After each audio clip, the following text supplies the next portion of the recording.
I wanted to give you all a quick update on my making of my template. Now, I'm very excited about this. That's number one. But number two, I could not find a video that addressed this on the internet. So YouTube let me down. I got in there, I looked at the documentation, and I am here for you. So if you're putting together a template to do, say, for instance, orchestral compositions, for film, that kind of thing, let's go. Now here are the cast of characters. First there's Digital Performer, which is my DAW. We're going to call that DP for the rest of the time. Then there's Vienna Ensemble Pro, which we're going to call VEP, which is hosting the virtual instruments. Now, in your situation, you may not need this. There's a lot of good things about Vienna Ensemble Pro. I'll talk about it in a minute, but you might not need this part.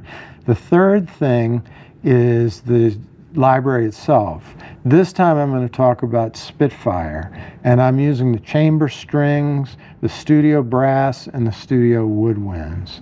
And the last thing is Babylon Waves, which has software called Art Conductor. And Art Conductor is really fantastic for articulation management, and we're going to go into that a little bit. So what I'm doing is I am taking per library and then per choir, meaning like the strings are one choir, the brass is a choir, the winds are a choir, the percussion is a choir, that kind of thing. I'll have the different libraries set up within themselves, and then I can choose between different libraries depending on the size of the forces I want to have, whatever. So as far as the DAW is concerned, there's a lot of great candidates. Digital Performer is certainly not the only one. If you have Logic, if you have Cubase, if you have Cakewalk, if you have Studio One, all those are great. Others, you might really need to do the type of thing that I'm trying to avoid. And what I'm trying to avoid is having a track in my DAW for every single articulation. You know, it keeps my head together because I'm used to looking at scores, and also it makes it easier to prepare a score at the end where you want to give your music to live players. Okay, so let's talk about how we're going to do this in Digital Performer. Now, I have a blank sequence here, and what I'm going to do is I'm going to add a track. I'm going to add an instruments with options. And so I'm going to add one instrument track, and I'm going to assign that instrument track to Vienna Ensemble Pro MOS, and then I'm going to add 16 MIDI tracks for it. Now I have 16 MIDI tracks here, and I only need 5 right now. Just in case we want to fool around with the rest, I'll just put these in the folder so that they don't really bother me. And then I'm going to call these Violin 1, Violin 2, Viola, cello, and bass, okay? Okay, so as I mentioned, I am using Vienna Ensemble Pro, and there's a couple of reasons for that. One is because it's easier on the computer's resources, and the other is that you can keep templates as their own entities. You don't have to do that. You can use your VI in your DAW, that's totally fine. So now I've set up the instrument in DP, and the instrument is actually a thing that connects you to the VEP server. So let's set up the server now. You can see I already have stuff here. I'm going to add a new instance, as they call it, and I am going to insert a plugin, and that plugin is going to be Kontakt VST3. Okay, so what we're looking at is the Vienna Ensemble Pro interface, and you know, this is either is of or is not of interest to you, but I'll tell you real quickly. These are instances up here, and this whole big window is the server.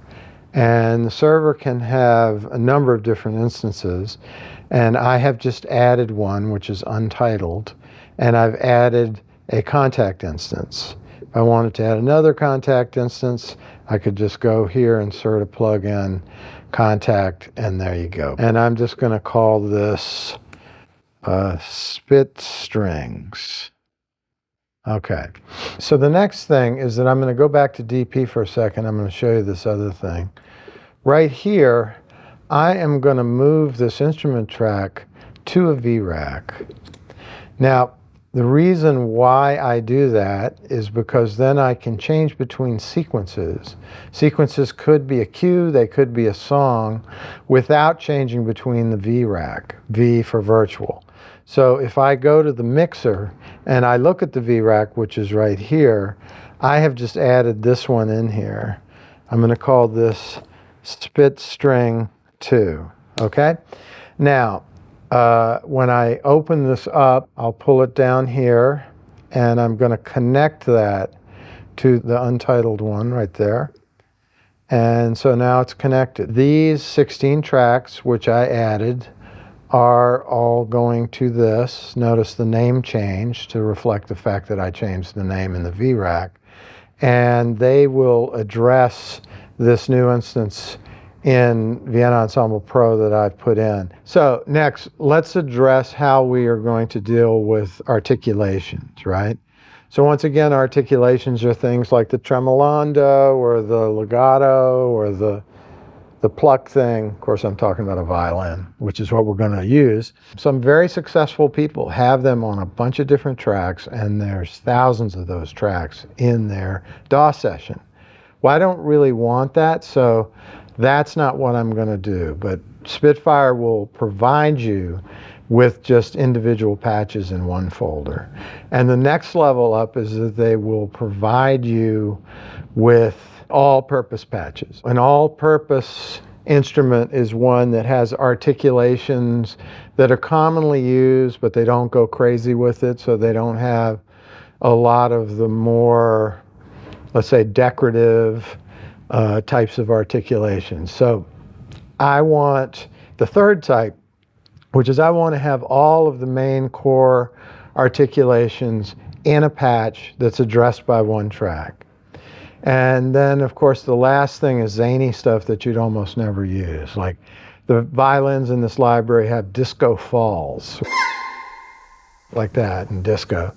Well, I might use that in something once in a blue moon, but it's not something I'm going to use a lot.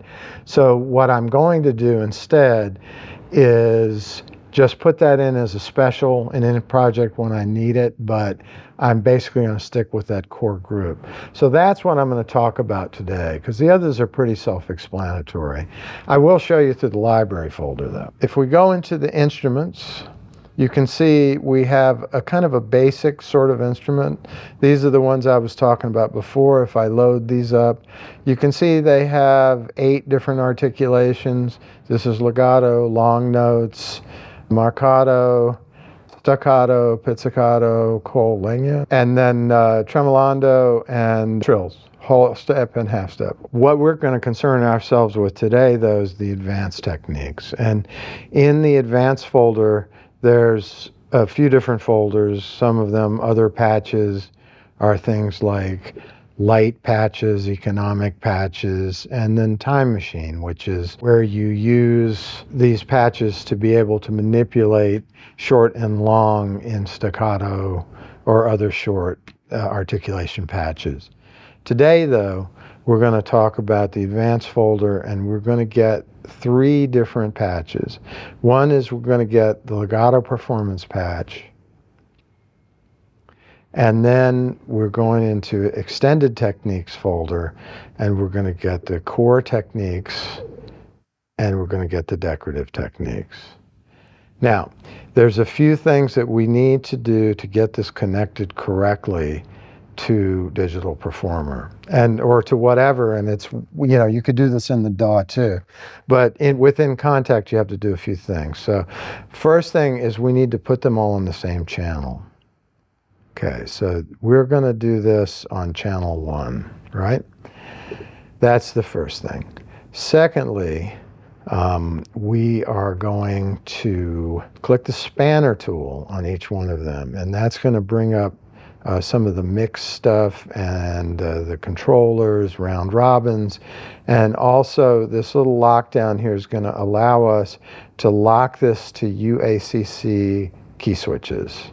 So that's a protocol that Spitfire developed. Now I'm going to do that with all 3 of these, and now they're all locked together. So I'm connected over here, right? And if you see, they're all going at the same time.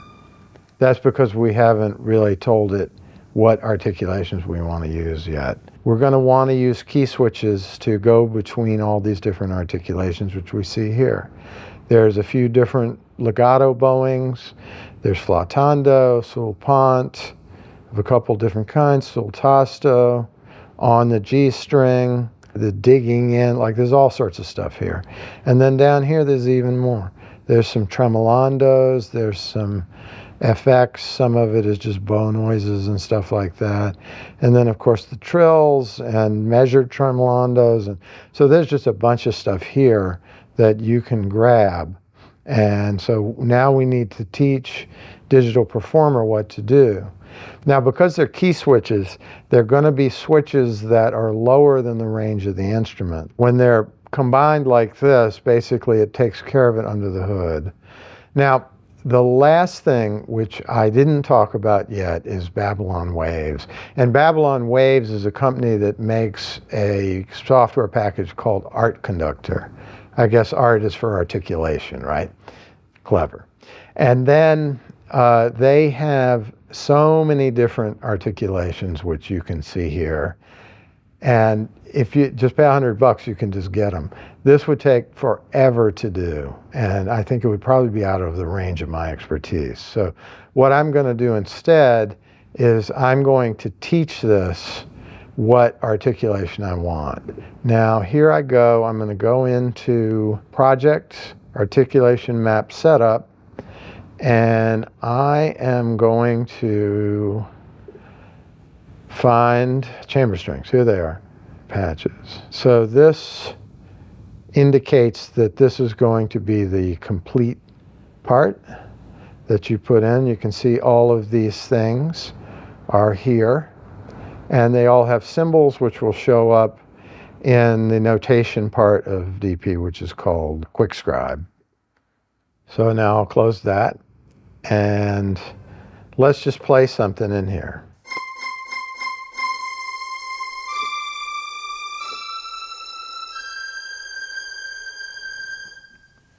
Okay, so that was wonderful.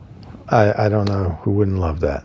Let's have a very simple look at the articulations here. Okay, so here we are. We are looking at what I just played, and I'll play it again.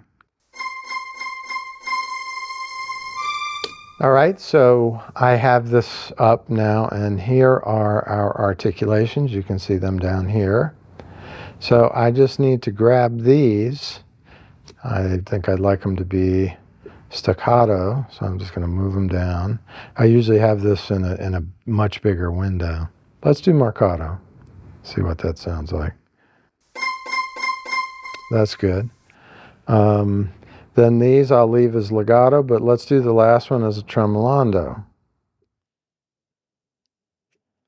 And we'll do it sul ponticello, which means near the bridge.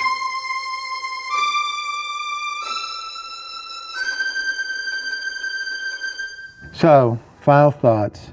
If this seems like a lot of work, it is. And it's good though, because you won't get caught with your pants down. When somebody calls you and says, I have a feature film that I want you to score, you say, let me at it, because you know that you're going to be able to get this stuff done quickly. So anyway, stay in touch. If you can drop a like, I'd appreciate it. And I'll go over some more of this stuff. If you have any questions, leave them in the comments.